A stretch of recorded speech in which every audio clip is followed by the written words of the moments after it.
The Kentucky legislature is busy with the budget and other bills, including driver's license offices, pardons, and time changes. There's been public outcry over long drives, long lines, and wait times at Kentucky's 34 regional offices. After hearing frustrations over those long wait times and long trips to regional driver's licensing offices, there is a move to return some of that function back to local counties.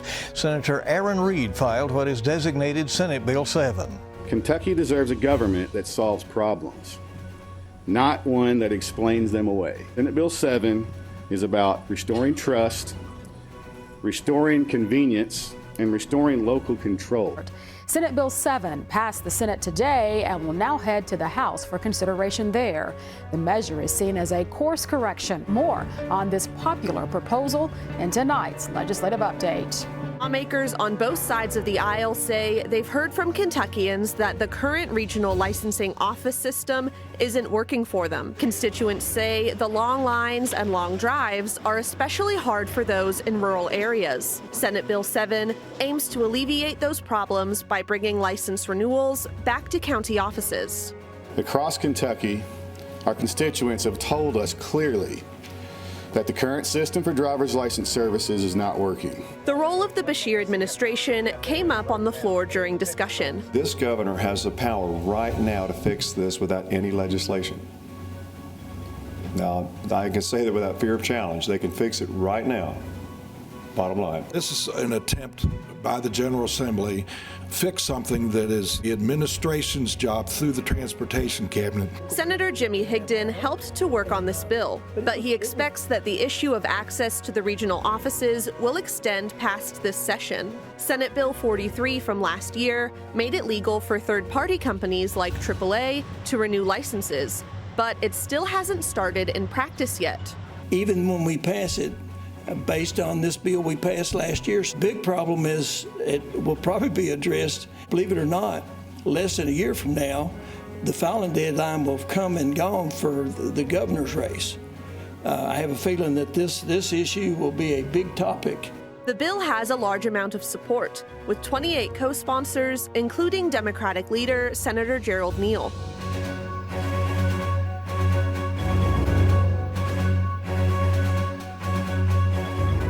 Property tax relief to seniors. A proposed bill would stop rising property valuations for homeowners 65 and older. Say, I've done my job, I've done everything the right way. Please stop raising my taxes on my property. Trying to help out the elderly that own their own home and are 65 or older. For people in that age group, Senate Bill 51 would lock in home assessed value for tax purposes, even if the market prices rise. So if your home is $200,000, when you turn 65 and it goes up to $300,000, you will still pay the tax on the $200,000 and whatever rate it is. You just won't pay on that $100,000 that it went up. Lawmakers say this would address concerns they have heard from seniors across their district. By far the #1 conversation in Fayette County around home ownership. Supporters say the goal is to help seniors living on fixed incomes. Their income has not gone up, but their taxes have. And so they're concerned about where does that end and where does that stop? And this bill does stop that.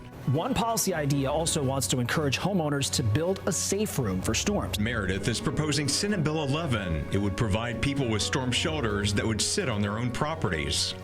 The bill would allow eligible homeowners rebates of up to $5,000 to get one. Being in rural Kentucky, the thought of you hear a tornado warning, getting you into your vehicle and driving a considerable distance to have a community safe room doesn't make the most sense. To qualify, the safe rooms would need to meet FEMA standards, and homeowners must agree to open their safe rooms to others in the community during emergencies. Say at best maybe 10 by 10. So you could accommodate, maybe a dozen people or so. Meredith said the past few years, storms and tornadoes in Kentucky are another motivation to get the law passed. Meredith says he got the idea from a mayor in his own district. Mayor Billy Phelps from Morgantown and he had received a substantial federal grant for a community storm shelter. Meredith wants to use that money for individual storm shelters. The legislation directs the state to maintain a public list of available safe rooms. It's something that Meredith feels that'll provide a big payout. They're very easy to obtain within the marketplace, so just a great idea for rural Kentucky. He introduced Senate Bill 11 this week, where it did pass through a Senate committee unanimously just today, so the measure heads to the full Senate. The lack of teachers is just one of the staffing issues on the agenda. Kentucky lawmakers are looking to take steps to help fill the ranks back up, helping students get a faster track to become teachers. 25 Kentucky Educator Shortage Survey indicated that there were close to 2,500 vacancies in the state. Young people can actually get a teaching certificate and have no student debt. Senate Bill 22 is what lawmakers are calling a grow your own teacher recruitment strategy. The bill would allow school districts and colleges to come together to create a pathway for high school students to become educators. Nelson County Schools already has the program in place. Apprentice, and will be in that role for 2 years, where they're teamed up with an experienced journeyman teacher, and they're doing on-the-job training through that 2 years. They're in the classroom following the school calendar, in addition to completing their college-level coursework. Right now, Nelson County has 5 student apprentices.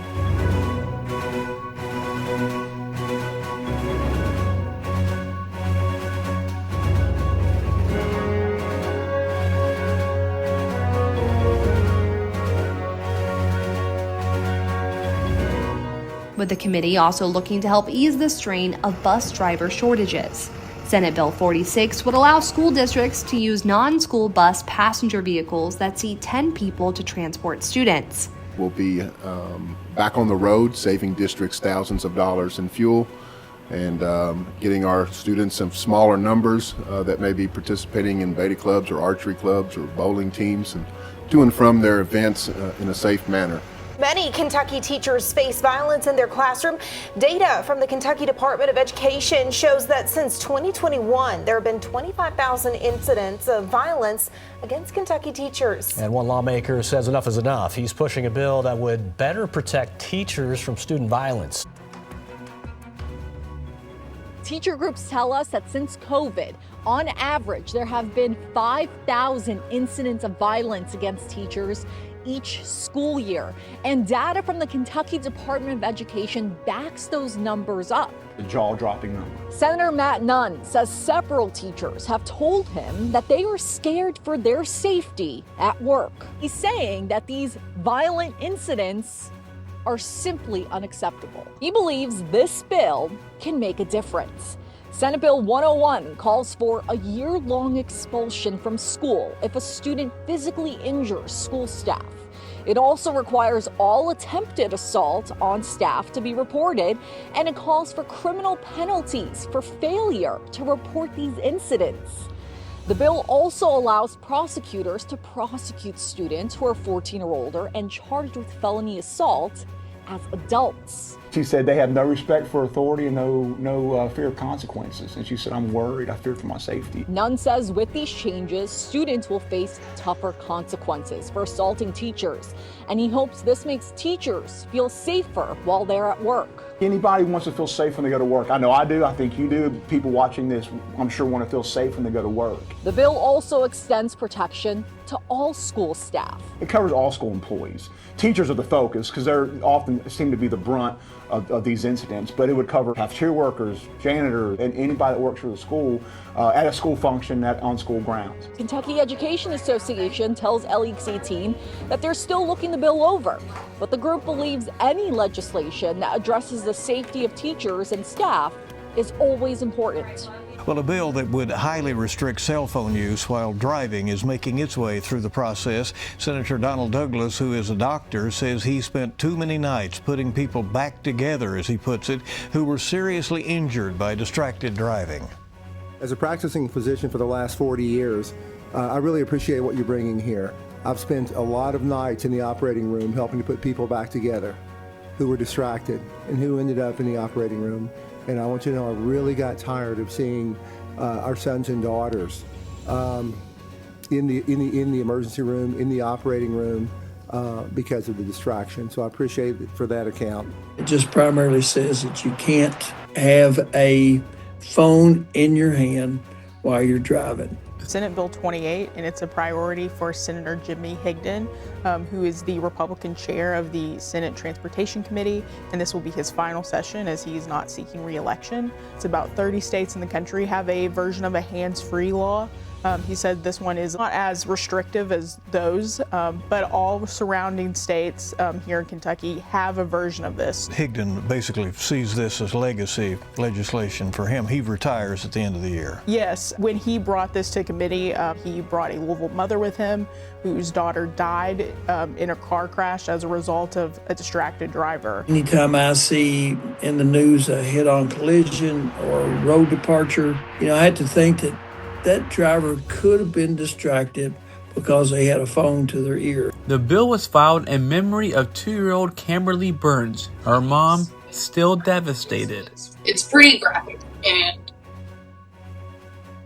hard to think about. Higdon hopes this bill will reduce crashes throughout the Commonwealth. It explicitly bans things like watching videos on your phone while you're driving, or using video calls to chat with other people, playing games, and sending things like emails and other kinds of electronic messages.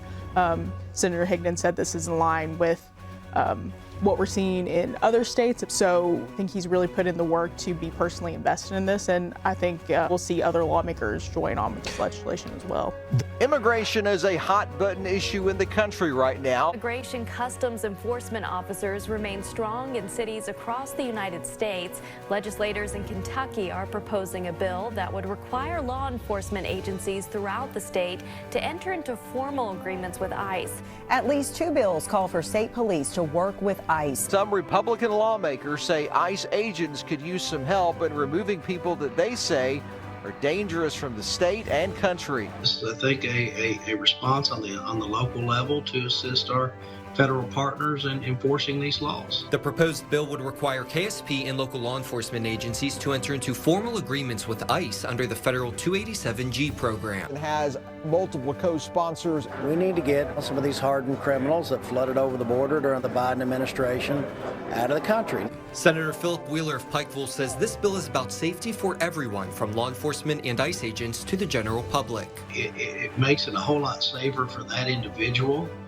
as well as for people in the community. If the local law enforcement agencies cooperate with ICE in their duties to get these people safely removed out of the country back to where they belong. To make sure that all the citizens of the Commonwealth are safe. There are currently 27 agencies in the Commonwealth that are enrolled in the 287G program, which authorizes ICE to delegate state and local law enforcement agencies the authority to perform specified immigration officer functions under ICE's direction. Wheeler says the bill is about protecting everyone, U.S. citizens, immigrants, and even protesters.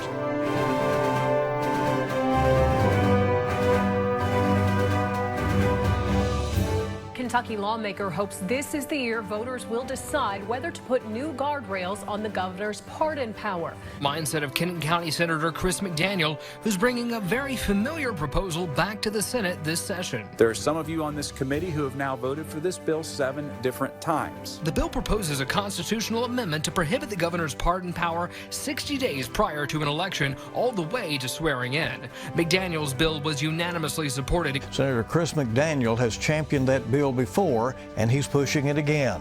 The bill that sits in front of you today is a constitutional amendment that will be taken to the people of the Commonwealth.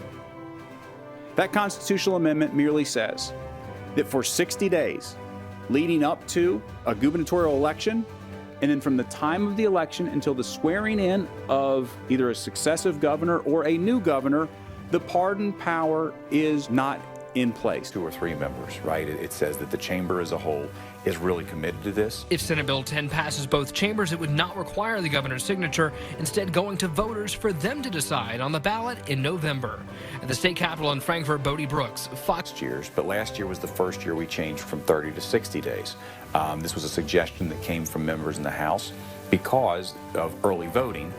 There was a fear that 30 days would not be enough. Well, I think the biggest difference is momentum in both chambers than we've seen previously. In a statement to Fox 56, House Speaker David Osborne says it's likely we'll see it in committee. That bill is one of the few priority bill numbers, Senate Bill 10. It certainly gives emphasis to it as more than just a priority. Kentucky faces a housing shortage, so what can the Kentucky General Assembly do about it?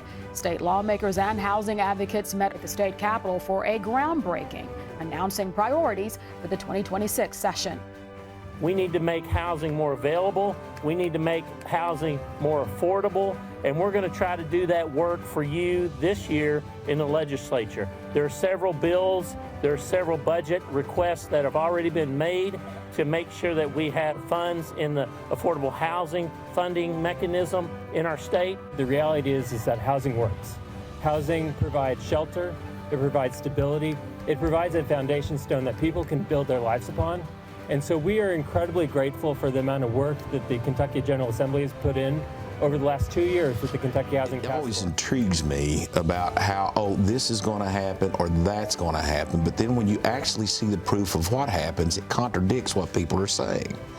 I know the hospitals that were listed. I know the phone calls that were made to hospital administrators to say, would you sign a letter that your hospital is going to close? And they said, no, we're not. One of them's in my hometown. They got the call. And they said, we're not going to close. Whoever put us on that list was wrong. So I think it's really seriously inappropriate to create this type of angst and anxiety for the purpose of a political argument. Then here's the other thing. All I've heard is, wait a minute, you're cutting the income tax, you're cutting the income tax, you're ruining our base. Well, let's talk about cutting the income tax. Does anybody here on the other side know how much our income tax grew the first 6 months of the year? Close to 8%. Wait a minute, we've been cutting the taxes, but it's growing. I don't hear anybody talking about that because they don't want to carry that political narrative because it's wrong. How is it growing? Explain that to us. Because when you do this, we become a growth state. People move here. It's just like what happened in the bourbon industry. We cut taxes, but when we cut the taxes, the base expanded. And so it's not 5 of us paying taxes, it's 20 of us paying taxes.